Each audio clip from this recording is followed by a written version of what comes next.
जय श्री कृष्णा। राधे राधे। हे प्रिय भक्तों, आप सभी को मार्गशीर्ष मास के अमावस्या व्रत की हार्दिक शुभकामनाएं। आज के इस वीडियो में आप सुनिए अमावस्या व्रत की कथा। तो कथा को पूरी श्रद्धा एवं प्रसन्नचित मन से पूरा अवश्य सुनिएगा। तो आइए भगवान शिव, माता पार्वती और गणेश भगवान का ध्यान करते हुए कथा का शुभारंभ करते हैं। जय भोलेनाथ। प्राचीन समय में कांचीपुरी में एक ब्राह्मण परिवार रहता था। उस ब्राह्मण का नाम देव स्वामी था। उसकी पत्नी का नाम धनवती था। उनके 7 पुत्र और एक पुत्री थी। पुत्री का नाम गुणवती था। ब्राह्मण के 7 पुत्रों का विवाह हो गया था। उसने अपने पुत्री के लिए वर खोजने का कार्य अपने सबसे बड़े पुत्र को सौंपा था। उसी दौरान किसी पंडित ने पुत्री की जन्म कुंडली देखी और बताया। शादी के समय 7वां फेरा लेते हुए यह कन्या विधवा हो जाएगी। पंडित की बात सुनकर ब्राह्मण और उसकी पत्नी के होश उड़ गए। उन्होंने पंडित जी से इसका उपाय पूछा। पंडित जी बोले, सिंहल द्वीप में सोमा नाम की एक धोबिन रहती है। सोमा धोबिन एक पतिव्रता नारी है और वह हर अमावस्या का व्रत करती है। यदि तुम्हारी पुत्री उसकी सेवा करे तो इसका वैधर्म दोष दूर हो सकता है। सोमा धोबिन को जैसे तैसे खुश करो। गुणवती के विवाह से पूर्व उसे यहाँ बुला लो। तब देव स्वामी का छोटा बेटा अपनी बहन के साथ सिंहल द्वीप जाने के लिए निकल पड़ा। रास्ते में उन्हें समुद्र मिला और उसे पार करने की चिंता में दोनों भाई बहन एक पेड़ की छाया में बैठ गए। उसी पेड़ पर एक घोंसले में एक गिद्ध का परिवार रहता था। उस समय उस घोंसले में सिर्फ गिद्ध के बच्चे थे। गिद्ध के बच्चे उन दोनों भाई बहन को देख रहे थे। शाम के समय उन बच्चों की माँ आई तो उन्होंने भोजन नहीं किया और वह अपनी माँ से बोले, माँ, नीचे 2 भाई बहन भूखे प्यासे बैठे हैं। उन्होंने सुबह से कुछ नहीं खाया, इसलिए हम उनके खाने के बाद ही खाएंगे। तब दया और ममता से भरी हुई माँ दोनों भाई बहन के पास गई और बोली, मैंने आप दोनों की इच्छा को जान लिया है। आप भोजन कर लीजिए। मैं प्रातः काल आपको समुद्र पार करवाकर सिंहल द्वीप पहुंचा दूंगी। गिद्ध माता की बात सुनकर दोनों भाई बहन बहुत खुश हुए और दोनों ने भोजन किया। सुबह होते ही गिद्ध माता ने उन दोनों भाई बहन को सोमा धोबिन के घर तक पहुंचा दिया। वह दोनों भाई बहन उस गांव में सोमा धोबिन के घर के पास एक कमरा लेकर रहने लगे। वे दोनों सुबह जल्दी उठकर सोमा के घर के साफ सफाई आदि कर देते थे। एक दिन सोमा ने अपनी बहुओं से पूछा, यह सुबह सुबह घर के सारे काम कौन कर देता है? बहुएं बोली, हमारे सिवा कोई बाहर का आएगा इस घर का काम करने के लिए? सोमा धोबिन को अपनी बहुओं पर विश्वास नहीं हुआ। वह सच जानने के लिए सुबह जल्दी उठी और उसने उन दोनों भाई बहन को अपने घर का काम करते देखा। तब उसने गुणवती से पूछा, तुम दोनों कौन हो और यह घर का सारा काम क्यों कर रहे हो? तब गुणवती के भाई ने सोमा धोबिन को सारी बात बताई। सोमा ने उनके सेवा भाव से प्रसन्न होकर उचित समय पर उनके घर पहुंचने का वचन देकर उस लड़की के वैधर्म दोष का निवारण का आश्वासन दिया। मगर भाई ने उनको अपने साथ चलने को आग्रह किया। सोमा धोबिन उन्हें मना नहीं कर पाई और उनके साथ चल दी। चलते समय सोमा ने अपनी बहुओं से कहा, यदि मेरे पीछे किसी का देहांत हो जाए तो उसके शरीर को नष्ट मत करना, तुम मेरा इंतजार करना। वे इतना कहकर भाई और बहन के साथ कांचीपुरी चल गई। कुछ दिनों बाद गुणवती के विवाह का कार्यक्रम तय हो गया और विवाह के समय 7वां फेरा होते ही गुणवती के पति की मृत्यु हो गई। तब सोमा ने तुरंत ही अपने संचित पुण्यों का फल गुणवती को प्रदान किया, जिसके प्रभाव से गुणवती का पति जीवित हो गया। तब सोमा धोबिन उन्हें आशीर्वाद देकर अपने घर के लिए रवाना हुई। गुणवती को अपने पुण्य का फल देने से सोमा के घर में उसके पुत्र, जमाई और पति तीनों की मृत्यु हो गई। उस दिन सोमवती अमावस्या थी। सोमा धोबी ने अमावस्या का व्रत किया हुआ था। उसने अपने व्रत का पूर्ण फल संचित करने के लिए रास्ते में पीपल के वृक्ष की छाया में विष्णु भगवान का पूजन किया और पूजन के बाद 108 बार पीपल के वृक्ष की परिक्रमा की। 108 परिक्रमाएं पूरी होते ही उसके परिवार के सभी मृतक जन जीवित हो गए। बोलो विष्णु भगवान की जय, शिव शंकर भगवान की जय। ओम नमः शिवाय। अब आइए सुनते हैं अमावस्या व्रत की अगली पौराणिक कथा। प्राचीन काल की बात है। एक गरीब ब्राह्मण परिवार था। उस परिवार में पति पत्नी एवं उसकी एक पुत्री भी थी। उसकी पुत्री समय के गुजरने के साथ साथ धीरे धीरे बड़ी होने लगी। उस पुत्री में बढ़ती उम्र के साथ सभी स्त्रियों सचित गुणों का विकास हो रहा था। वह कन्या सुंदर, संस्कारवान एवं गुणवान थी, परंतु गरीब होने के कारण उसका विवाह नहीं हो पा रहा था। एक दिन उस ब्राह्मण के घर एक साधु महाराज पधारे। साधु उस कन्या के सेवा भाव से अत्यधिक प्रसन्न हुए। कन्या को लंबी आयु का आशीर्वाद देते हुए बोले। साधु ने कहा कि इस कन्या के हाथ में विवाह योग्य रेखा नहीं है।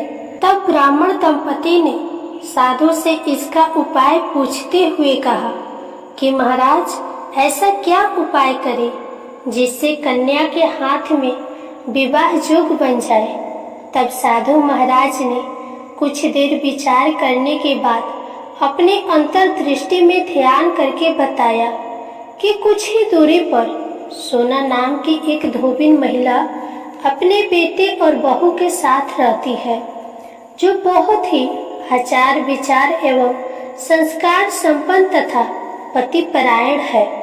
यदि यह सुकन्या उस धोबिन की सेवा करे और वह महिला इसके शादी में अपने मांग का सिंदूर लगा दे तथा उसके बाद इस कन्या का विवाह हो जाए तो इस कन्या का वैधव योग मिट सकता है। साधु ने यह भी बताया कि वह महिला कहीं बाहर आती जाती नहीं है। यह बात सुनकर ब्राह्मणी ने अपनी बेटी से धोबिन की सेवा करने का प्रस्ताव रखा। अगले दिन से ही कन्या प्रातः काल से ही उठकर सोना धोबिन के घर जाकर साफ सफाई एवं अन्य सारे कार्य करके वापस अपने घर आने लगी। एक दिन सोना धोबिन अपने बहू से पूछती है कि तुम तो सुबह ही उठकर सारे कार्य कर लेती हो और पता भी नहीं चलता। बहू ने कहा, माँ जी, मैंने तो सोचा कि आप ही सुबह उठकर सारे काम खुद ही खत्म कर लेती है। मैं तो देर से उठती हूँ। यह सब जानकर दोनों सास बहू घर की निगरानी करने लगे कि वो कौन है जो सुबह ही घर का सारा काम करके चला जाता है।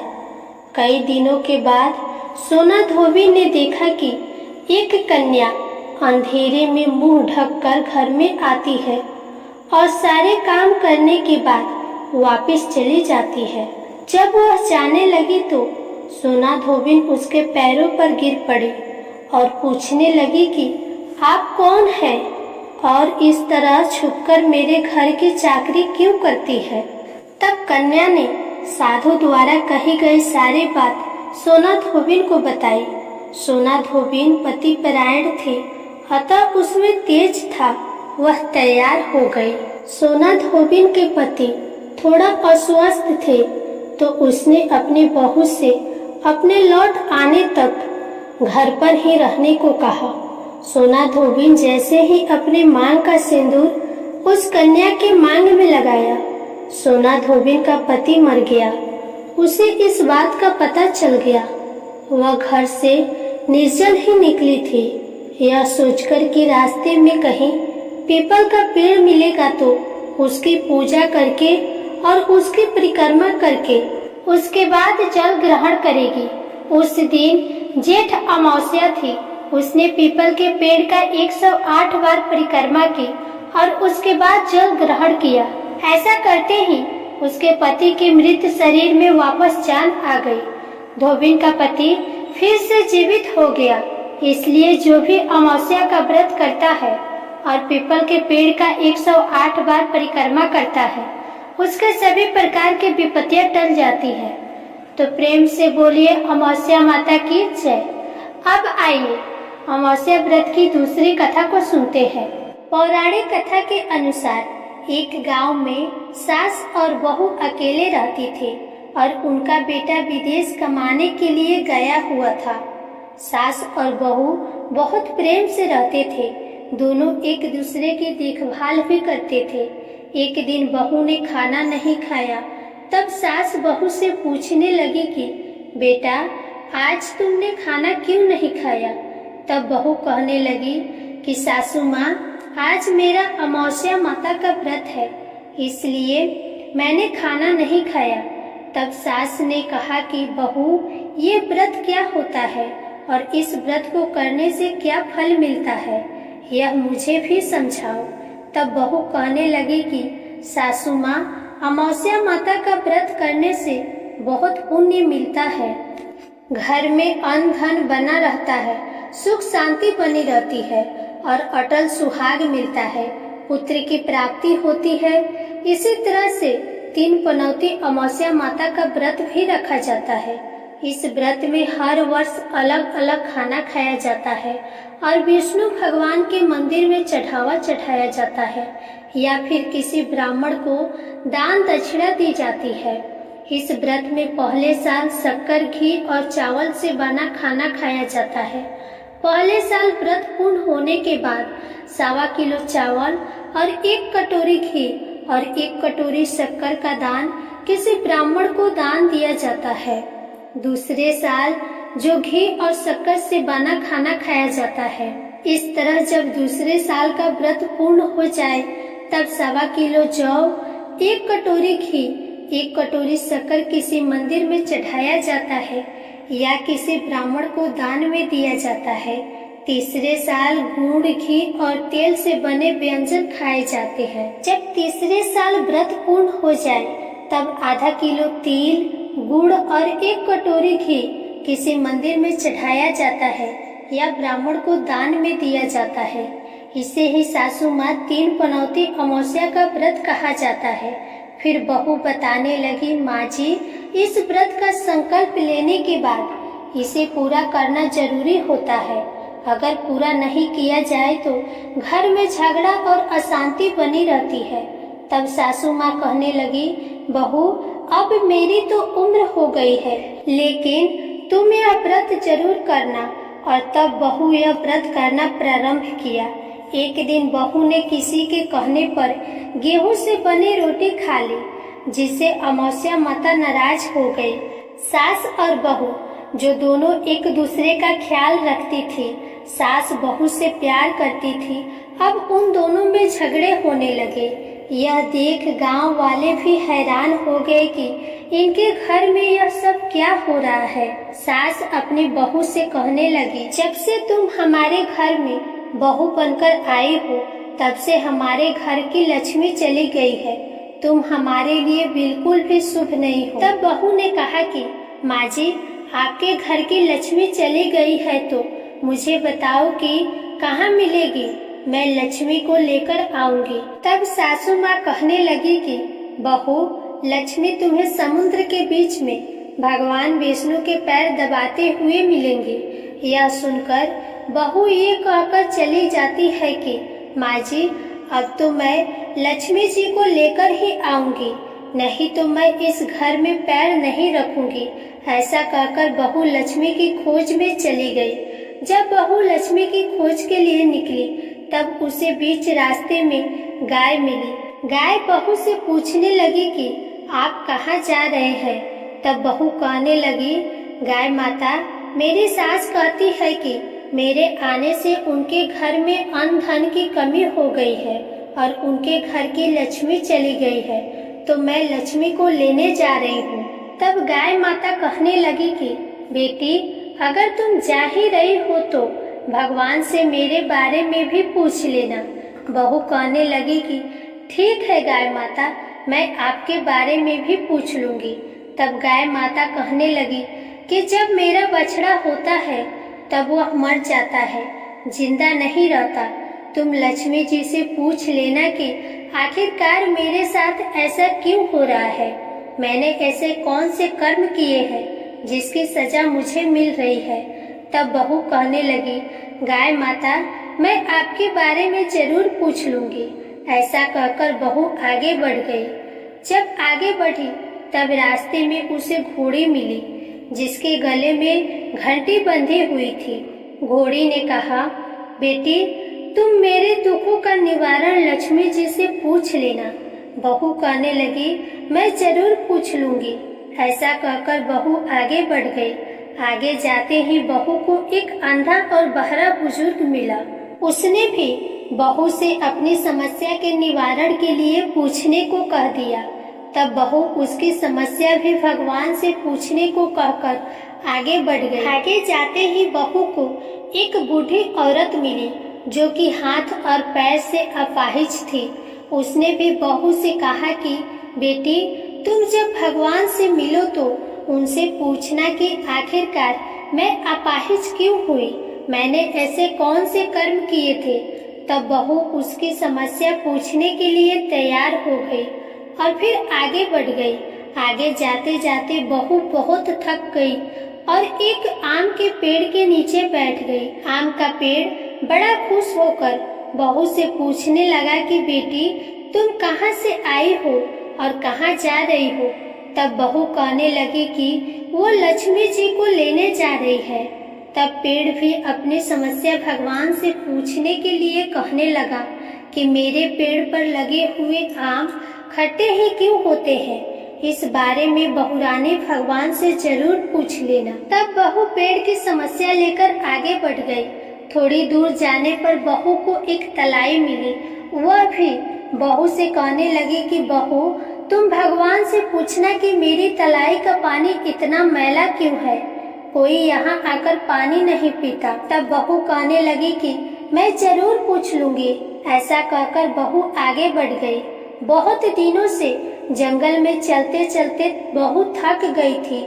उसे भूख भी लगी थी, लेकिन खाने को कुछ नहीं मिला तो वह भूख और प्यास से बेचैन हो गई और जंगल में बेहोश हो गई। उसी समय भगवान श्री हरि और माता लक्ष्मी घूमते हुए उधर से जा रहे थे।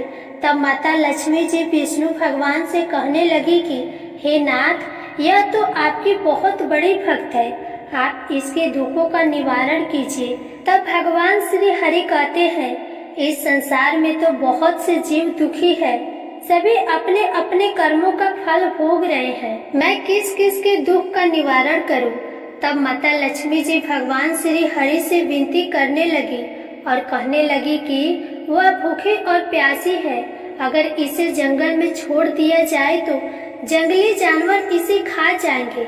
माता लक्ष्मी जी की बात को सुनकर भगवान श्री हरि साधु का वेश धारण करके बहू के पास गए और उसे होश में लेकर आए।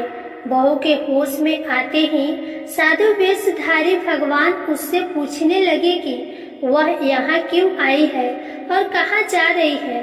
तब बहू ने सारी बात बताई। उसकी बात को सुनकर भगवान श्री हरि और माता लक्ष्मी जी प्रकट हो गई। उनके साथ साथ अमावस्या माता भी प्रकट हो गई। बहू ये सब देखकर उनके चरणों में गिरकर उन्हें प्रणाम करने लगी। तब अमावस्या माता बहू से कहने लगी कि बेटी, तूने मेरे व्रत को खंडित किया है, इसी की सजा तुझे मिली है, लेकिन अब मैं तुझे क्षमा करती हूँ। अब तुम घर को जाओ, तुम्हारा घर अन्न और धन से भर जाएगा, तुम्हारा घर सुंदर महल में बदल जाएगा और तुम्हारी सभी मनोकामनाएं भी पूर्ण हो जाएंगी। यह सब होने के बाद बहू ने रास्ते में जो जो भी मिला था उन सभी के दुखों का निवारण करने के लिए विनती की।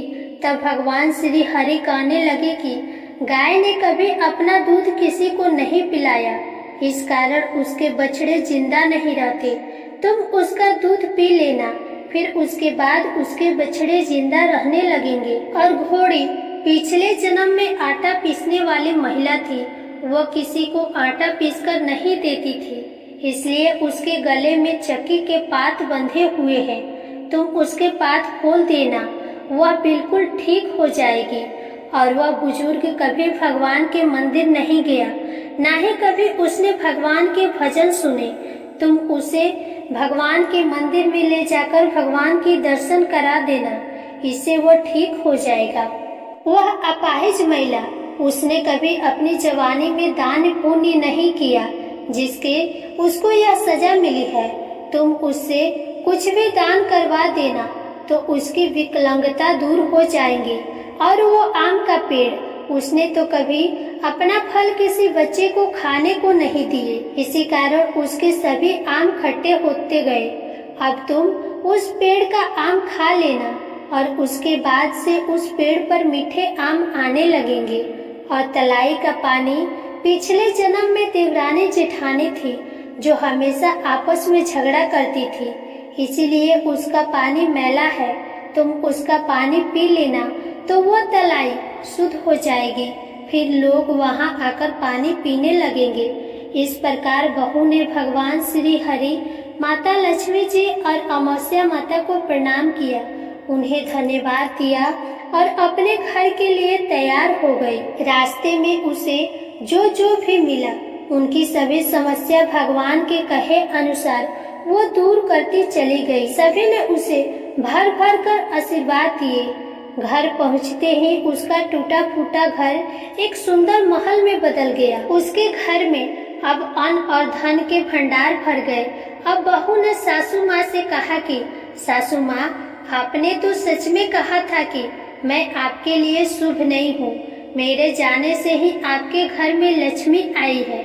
आप यहाँ रहिए, मैं मरने जा रही हूँ। तब सास ने कहा, बेटी, ये सब तुम्हारे अमावस्या माता के व्रत करने का फल ही है जो हमें मिला है। तुम यहीं पर रहो, तुम यहाँ से कहीं नहीं जाओगे। इस प्रकार सास और बहू खुशी खुशी रहने लगे। और फिर एक दिन सास का बेटा भी विदेश से वापस लौट आया और घर में जब उसने खूब धन दौलत और धन के भंडार देखे, तब उसकी माँ ने सारी बातें अपने बेटे को बता दी। इस प्रकार वे लोग खुशी खुशी रहने लगे और तीनों मिलकर अमावस्या माता के व्रत को रखने लगे। प्रेम से बोलिए अमावस्या माता की जय। इस कथा को कहने वाले, सुनने वाले और हुंकार भरने वाले सभी भक्तों के घर में धन्य धान्य के भंडार भरना, सभी की रक्षा करना। हे अमावस्या माता, आप सभी की रक्षा करना। प्रेम से बोलिए अमावस्या माता की जय। अब आप सुनिए गणेश भगवान जी की कथा। एक साहूकार था, उसके घर रोज एक ब्राह्मणी रोटी लेने के लिए आती थी। घर के अंदर घुसते ही पुल के ऊपर गजानन जी का मंदिर था। वह गणेश जी को रोटी का एक कवर भोग हमेशा लगाती थी। बहुत दिन हो गए। गणेश जी महाराज ने कहा कि यह मुझे हमेशा भोग लगाती है, मुझे इसे कोई न कोई उपहार जरूर देना चाहिए। गणेश जी एक दिन उसके थाली में हीरे मोती भर देते हैं। ब्राह्मणी तो थाली लेकर अपने घर आ गई और साहूकार के घर रोटी लेने आना बंद कर दी। साहूकारनी ने उसे बुलावा भेजा कि बाई, रोटी लेने के लिए क्यों नहीं आती हो? ब्राह्मणी ने कहा कि मुझ पर गणेश जी प्रसन्न हो गए, बहुत वर्ष तक रोटी लेने आ गई, परंतु अब नहीं आऊंगी। साहूकारनी मन में बहुत नाराज हुई और गणेश जी से कहा कि आप ब्राह्मणी के ऊपर प्रसन्न हुए, परंतु मुझ पर नहीं। तब गणेश जी की मूर्ति हटाकर बाहर फेंक दी।